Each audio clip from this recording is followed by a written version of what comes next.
മുഖ്യമന്ത്രി ചർച്ച നീണ്ടുപോയത് വലിയ അതൃപ്തിക്ക് കാരണമായെന്ന് ബെന്നി ബെഹനാൻ MP ന്യൂസ് മലയാളത്തോട്. കോൺഗ്രസ് ഒരു ജനാധിപത്യ പാർട്ടിയാണ്. മുഖ്യമന്ത്രിയായി ആര് വന്നാലും അത് സ്വീകരിക്കും. വെളുത്ത പുക ഉടൻ തന്നെ ഉയരുമെന്നും ബെന്നി ബെഹനാൻ പറഞ്ഞു. ഇടപ്പള്ളി പള്ളിയിലെ പെരുന്നാൾ പുരോഗമിക്കുകയാണ്. ഇവിടെ എല്ലാ തവണയും ഇതിന്റെ ഭാഗമായിട്ടുള്ള കോഴി നേർച്ചയിൽ പങ്കെടുക്കാറുള്ള ഒരാളാണ് മുതിർന്ന കോൺഗ്രസ് നേതാവും നിലവിലെ ചാലക്കുടി MP-യുമായിട്ടുള്ള ബെന്നി ബെഹനാൻ. അദ്ദേഹം ഇത്തവണയും വിശ്വാസികൾക്കൊപ്പം ഇവിടെ എത്തിയിട്ടുണ്ട്. എങ്ങനെ പോകുന്നു പെരുന്നാളൊക്കെ? ഞാൻ എല്ലാ വർഷവും താങ്കൾ സൂചിപ്പിച്ചതുപോലെ നടത്താറുള്ള ഞങ്ങളുടെ ഒരു ആഘോഷമാണ്, ഒരു ആചാരമാണിത്. അതെല്ലാ നാനാജാതി മതസ്ഥർ പങ്കെടുക്കും. കാരണം ഇടപ്പള്ളി പള്ളി പെരുന്നാളും അതിനോടനുബന്ധിച്ച് നടക്കുന്ന ആഘോഷങ്ങളും ആചാരങ്ങളും ഈ നാടിൻ്റെ ഒരു ഉത്സവമാണ്. അതിൽ പങ്കുചേരുക എന്നത് ഞങ്ങൾക്ക് വലിയ അഭിമാനമാണ്. അതുകൊണ്ടാണ് എല്ലാ വർഷവും നടത്തുന്നത്. ഈ വർഷവും അത് നടത്തുന്നു. ഇത്തവണത്തെ പെരുന്നാളിന് കുറച്ചുകൂടി ഒരു മധുരം ഉണ്ടോ ബെന്നി ബെഹനാനെ സംബന്ധിച്ചിടത്തോളം? എന്താണ് പെരുന്നാളിൻ്റെ മധുരവും ഞാൻ പെരുന്നാളുമായിട്ട് കൂട്ടിക്കുഴയ്ക്കുന്നില്ല.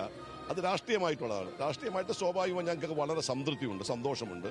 ഞങ്ങളൊക്കെ ആഗ്രഹിച്ചതിനേക്കാൾ വലിയൊരു വിജയം ഇവിടെ ഉണ്ടായിട്ടുണ്ട്. അത് ഞങ്ങൾ സന്തോഷിക്കുന്നു. വലിയൊരു തിളക്കമാർന്ന വിജയം നേടിയതിനു ശേഷവും ഇപ്പോൾ മാധ്യമങ്ങളടക്കം ചർച്ച നടക്കുകയാണ്. ഈ മുഖ്യമന്ത്രി എപ്പോൾ വരും, അല്ലെങ്കിൽ മുഖ്യമന്ത്രി ആരാകുമെന്നുള്ള ചർച്ചയാണ്. ഇപ്പോഴും അതിനൊരു ഉത്തരം കിട്ടിയിട്ടില്ല. ആ ഉത്തരം ഉടനെ ഉണ്ടാകുമോ? എന്താണ് എൻ്റെ പ്രതീക്ഷ? ഇന്ന് രാത്രിയോ നാളെയോ അന്തിമമായ തീരുമാനം ഉണ്ടാവും. ഈ മുതിർന്ന നേതാക്കളെ അടക്കം ഡൽഹിയിലേക്ക് വിളിച്ചു വരുത്തി ഇപ്പോൾ ചർച്ച നടക്കണം. അത് ഈ സമവായത്തിലേക്ക് എത്താൻ കഴിയാത്തത് കൊണ്ടാണോ? അതല്ല, കോൺഗ്രസിനെ പോലെ ഒരു ഡെമോക്രാറ്റിക് പ്രോസസ് ഏറ്റെടുക്കുന്ന ഒരു പാർട്ടി വേറെയില്ല. ഞങ്ങളിത് വലിയ വിശാലമായ അതിൻ്റെ ജനാധിപത്യ സ്വഭാവത്തോടെ ഞങ്ങൾ മുന്നോട്ട് പോകുന്നു. ഞങ്ങൾ ഇലക്ടഡ് മെമ്പേഴ്സുമായി സംസാരിച്ചു, ഘടകകക്ഷി നേതാക്കന്മാരുമായി സംസാരിച്ചു, മുതിർന്ന നേതാക്കന്മാരുമായി സംസാരിച്ചു. ഒരു മുഖ്യമന്ത്രി വരുന്നതിന് മുമ്പുള്ള എല്ലാ പ്രിക്കോഷൻസും ഞങ്ങൾ എടുക്കുന്നുണ്ട്. അത് കോൺഗ്രസിൻ്റെ ഒരു ദൗർബല്യമല്ല, അത് കോൺഗ്രസിൻ്റെ ഒരു മഹത്വമാണത്. ആ മഹത്വത്തിലൂടെയാണ് തീരുമാനമെടുക്കുന്നത്. അതുകൊണ്ട് തീരുമാനം വരുമ്പോൾ എല്ലാവരും സംതൃപ്തരാകും.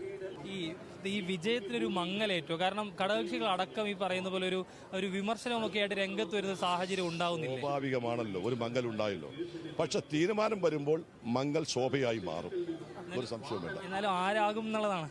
അത് അയക്കാൻ ഉടനെ ഉണ്ടാവും. പിന്നെ ഇന്ന് രാത്രി നാളെ ഉണ്ടാവും. ഈ KPCC പ്രസിഡന്റ് പറഞ്ഞ വെളുത്ത പുക ഉടനെ കാണുമോ? എപ്പോഴും വെളുത്ത പുക ഉണ്ടാവും. ഓപ്പിനെ തെരഞ്ഞെടുക്കാൻ എത്രയും സമയം എടുക്കുന്നത്? ഇത് ആ വെളുത്ത പുകയിലൊക്കെ അവസാനിക്കും.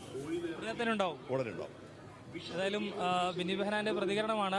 മുഖ്യമന്ത്രി സ്ഥാനാർത്ഥി, മുഖ്യമന്ത്രിയെ ഉടനെ തന്നെ കോൺഗ്രസിന്റെ ഹൈക്കമാൻഡ് പ്രഖ്യാപിക്കും എന്നുള്ളതാണ് അദ്ദേഹം പറഞ്ഞു വെക്കുന്നത്. ഈ പറയുന്ന പോലെ തന്നെ ഘടകകക്ഷികളുടെയും കോൺഗ്രസ് പ്രവർത്തകരുടെയൊക്കെ ഭാഗത്ത് നിന്ന് ഈ പറയുന്ന പോലെ തന്നെ ചില കാര്യങ്ങളൊക്കെ ഉയരുന്നുണ്ട്. പക്ഷേ അതിലൊന്നും ഈ പറയുന്ന പോലെ എന്തെങ്കിലും തരത്തിലുള്ള പ്രശ്നങ്ങളോ കാര്യങ്ങളോ ഒന്നും ഉണ്ടാവില്ല. ഉടനെ തന്നെ മുഖ്യമന്ത്രി ഉണ്ടാകും എന്നുള്ളതാണ് ബെന്നി ബെഹനാൻ പറഞ്ഞു വെക്കുന്നത്. കൊച്ചിയിൽ നിന്ന് ക്യാമറമാൻ അക്ഷയ്ക്കൊപ്പം അബ്ദുൾ റഹീം, ന്യൂസ് മലയാളം.